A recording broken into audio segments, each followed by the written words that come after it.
Amigo mío, si esta copla como el viento, a donde quieras escucharla, te reclama, serás plural. Amigo mío, una canción que cantamos y que queremos tanto, esa última, el último verso. Amigo mío, si esta copla como el viento, a donde quieras escucharla, te reclama, serás plural, porque lo exige el sentimiento cuando se lleva los amigos en el alma. Sí, señor. Un aplauso para él. Bueno, todos los que me conocen saben que yo voy a utilizar tal vez una expresión muy común. Siempre trato de mantener un bajo perfil. Y creo que eso es una condición del juez. El juez debe mantener un bajo perfil. Y les confieso una cosa, cuando se empezó a hablar de este acto y me llamó William, y quiero empezar por ahí, esta es la confesión. Todos los amigos de la escuela judicial, todos los formadores que están aquí con nosotros querían hacerme un reconocimiento. Y querían hacerme un reconocimiento pues porque mi retiro del Consejo de Estado coincidió con la pandemia del COVID. Entonces, muchos homenajes que yo esperaba recibir no los recibí. ¿Sí? Pero, ¿a qué va mi confesión? A que yo le dije a William, no, yo creo que hay que hacerles un reconocimiento a los jueces de carrera y a una tradición que ha mantenido el Tribunal de Antioquia desde el año 68, casi que sin solución de continuidad, que siempre en el Consejo de Estado había un magistrado del Tribunal Administrativo de Antioquia. Y creo que es muy importante no solamente la presencia del Tribunal Administrativo de Antioquia, sino la presencia de todos los tribunales del país. Una alta corte debe reflejar todo el país. Eso, círculos cerrados, etcétera, no le conviene a la justicia. Yo, William, te quiero agradecer mucho que hayas liderado este acto. Me siento muy honrado. Quiero relevar de esto lo siguiente: la condición de juez por vocación. El juez debe ser jueces por vocación. No podemos ser jueces o porque nos pagan muy buenos sueldos o porque tenemos muchos privilegios, etc. El juez tiene que ser juez por vocación, y esa vocación del juez implica también el ejercicio de una cosa que es muy importante, que es la independencia. Eso pues como palabras de agradecimiento a William y a todos los compañeros de la escuela, a Vicky, a Ernei, a Clara, a Pilar, a Josefina, a Oscar, a Guillermo y a otros pues que por ciertas circunstancias no nos pudieron acompañar, pero que a pesar de que ha transcurrido eso, estoy hablando que esa comunidad académica empezó con el intenso, como me decía la señora de William a mí, por allá en el año 2006, porque en esa tarea de construir textos y esas cosas muchas veces lo llamaba tarde de la noche y él me contestaba. Es comunidad, te repito, que ha empezado desde allá y que persiste hoy en día entre todos nosotros.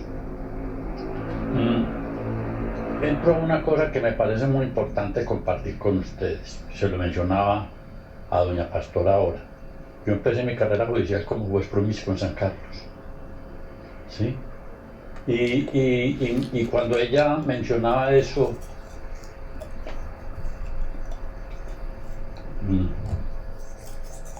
me acordaba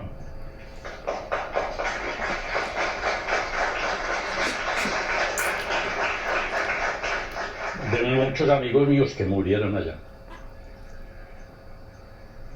Adriana dice que yo soy el de las ideas y siempre he tenido una idea en la cabeza, y es la siguiente: en el Tribunal de Antioquia no hemos recogido las sentencias que sobre esos casos de San Carlos se dictaron y que muchas no llegaron allá. Recuerdo una donde a las 10 llegó el ejército y se retiró a las 11.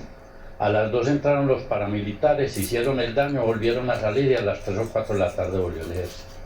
Fue una situación bastante conflictiva la que se vivió en San Carlos, donde pues repito, tuve la oportunidad no solamente de ejercer como juez, sino de practicar la natación en esos charcos, doña Pastora.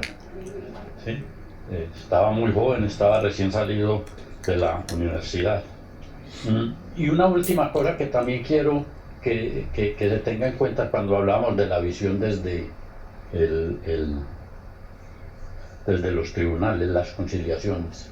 Solamente unos casos donde sería Dios el que me puso a mí en el conocimiento de ese tipo de casos que se conciliaron aquí en el Tribunal de Antioquia y que fueron importantes.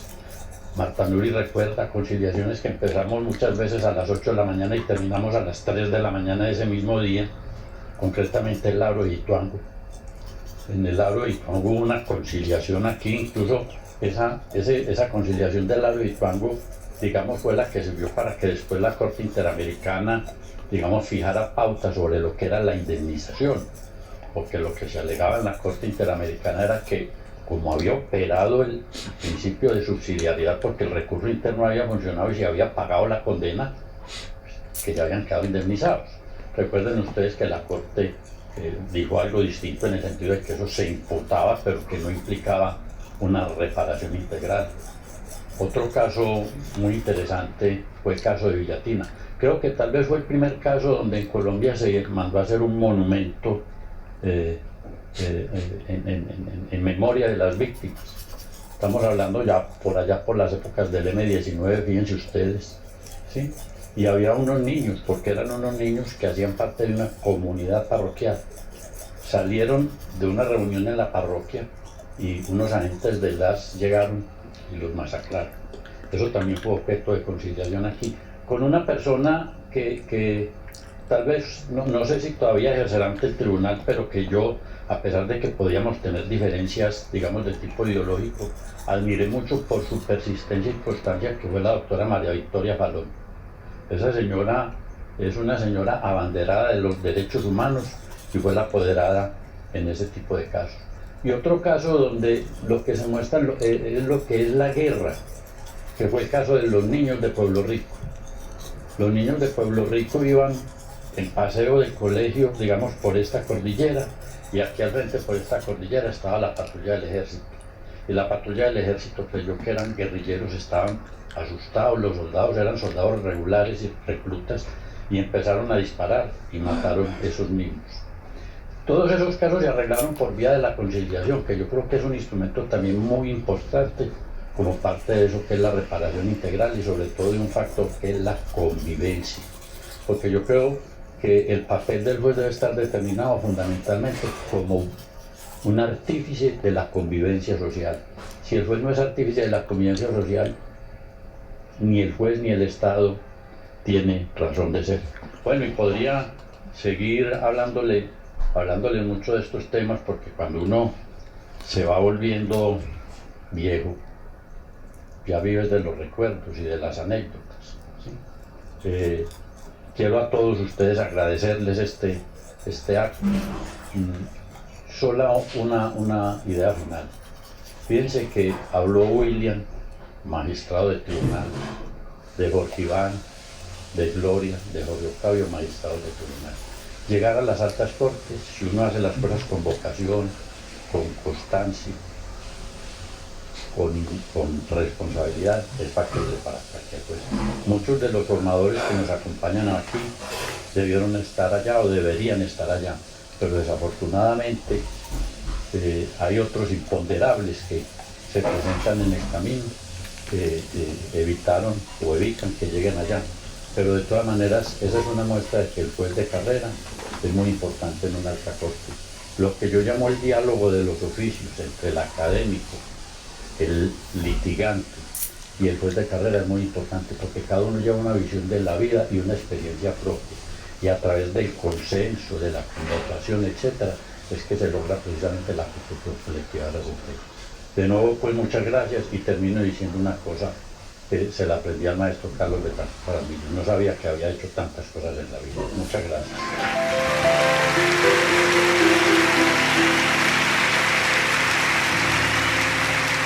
Da da da da da da da da.